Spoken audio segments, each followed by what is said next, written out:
देशभरात लाखो विद्यार्थ्यांच्या भविष्याचा प्रश्न निर्माण झाला। रस्त्यावर आंदोलनं झाली, संसदेत गदारोळ झाला। विरोधकांनी केंद्रीय शिक्षण मंत्री धर्मेंद्र प्रधान यांच्या राजीनाम्याची जोरदार मागणी केली। मात्र एवढा मोठा वाद होऊन देखील धर्मेंद्र प्रधान आपल्या पदावर कायम आहेत। मग प्रश्न पडतो, नेमकं कोण आहेत धर्मेंद्र प्रधान? भाजपमध्ये त्यांचं स्थान इतकं महत्त्वाचं का आहे? नीट वादानंतर देखील पक्ष त्यांच्या पाठीशी का ठामपणे उभा आहे?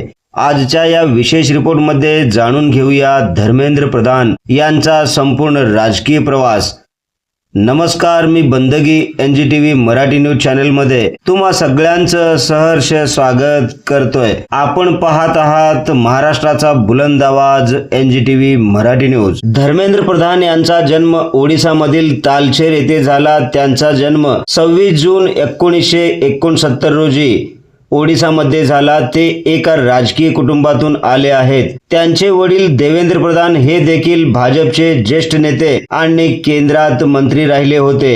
विद्यार्थी दशेपासूनच धर्मेंद्र प्रधान हे अखिल भारतीय विद्यार्थी परिषद अर्थात ABVP मध्ये सक्रिय झाले।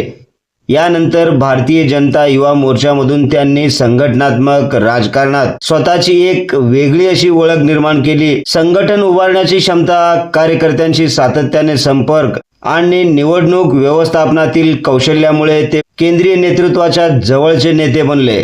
भाजपने धर्मेंद्र प्रधान यांना राज्यामध्ये निवडणूक प्रभारी म्हणून जबाबदाऱ्या दिल्या। विशेषतः उत्तर प्रदेश, बिहार, कर्नाटक आणि ईशान्य भारतातील पक्ष संघटना मजबूत करण्यात त्यांनी महत्त्वाची भूमिका बजावल्याचे भाजपचे नेते सांगताना दिसतात।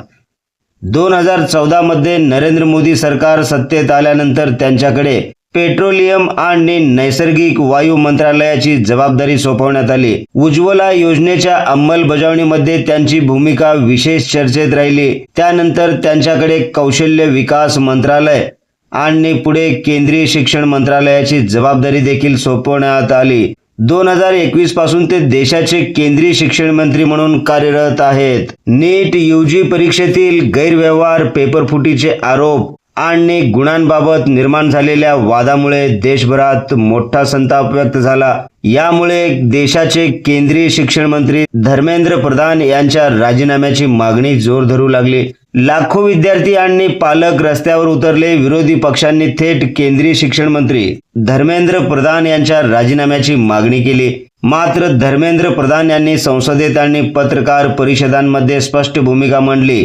त्यांच्या म्हणण्यानुसार पेपरफुटी किंवा गैरव्यवहार आढळल्यास दोषींवर कठोर कारवाई केली जाईल। केंद्र सरकार कोणालाही वाचवणार नाही आणि संपूर्ण प्रकरणाची चौकशी संबंधित तपास यंत्रणांकडे सोपवण्यात आलेली आहे।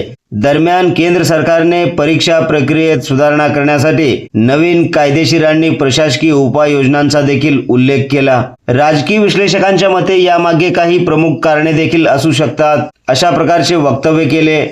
धर्मेंद्र प्रधान हे भाजपच्या राष्ट्रीय नेतृत्वातील विश्वासू आणि अनुभवी नेते मानले जातात। दुसरं म्हणजे पक्षाच्या संघटनात्मक कामात त्यांचा मोठा अनुभव आहे। तिसरं, नीट प्रकरणात तपास सुरू असताना केवळ राजकीय दबावामुळे मंत्री बदलण्याची गरज नाही, अशी भूमिका भाजपने घेतल्याचे दिसते। भाजपचे म्हणणे आहे की जबाबदारी निश्चित करण्यासाठी तपास पूर्ण होणे आवश्यक आहे, तर विरोधी पक्षांचे म्हणणे आहे की नैतिक जबाबदारी स्वीकारून शिक्षण मंत्र्यांनी तात्काळ राजीनामा द्यावा। म्हणजेच धर्मेंद्र प्रधान हे केवळ केंद्रीय शिक्षण मंत्री नाहीत, तर भाजपच्या राष्ट्रीय राजकारणातील प्रभावी संघटनकर्ते आणि वरिष्ठ नेत्यांपैकी एक नेते मानले जातात। मात्र नीट पेपरफुटीच्या वादामुळे त्यांच्यावर राजकीय दबाव कायम आहे। तपासाचा अंतिम निष्कर्ष, न्यायालयीन प्रक्रिया आणि सरकारची पुढील भूमिका यावरच या वादाचे पुढचे चित्र स्पष्ट होणार आहे। या विषयावर तुमचे मत काय आहे? धर्मेंद्र प्रधान यांनी नैतिक जबाबदारी स्वीकारून आपल्या पदाचा राजीनामा द्यायला पाहिजे का, की तपास पूर्ण होईपर्यंत निर्णयाची वाट पाहावी? तुमचं मत आम्हाला कमेंटमध्ये नक्की कळवा। अशाच रोखठोक आणि सडेतोड बातम्यांसाठी पाहत रहा महाराष्ट्राचा बुलंद आवाज NGTV Marathi news. NGTV Marathi news चॅनलच्या सर्व सोशल मीडिया हँडल्सना आत्ताच लाईक करा, शेअर करा, कमेंट करा, सबस्क्राईब करा. सगळ्यात महत्त्वाचं म्हणजे बेल आयकॉन बटन दाबायला विसरू नका, जेणेकरून आपल्या भागातील देश विदेशातील सर्व ताज्या घडामोडी सगळ्यात आधी आपल्यापर्यंत पोहोचवल्या जातील. ब्युरो चीफ निजामशाह शेख सोबत बंदगी. NGTV Marathi news Solapur.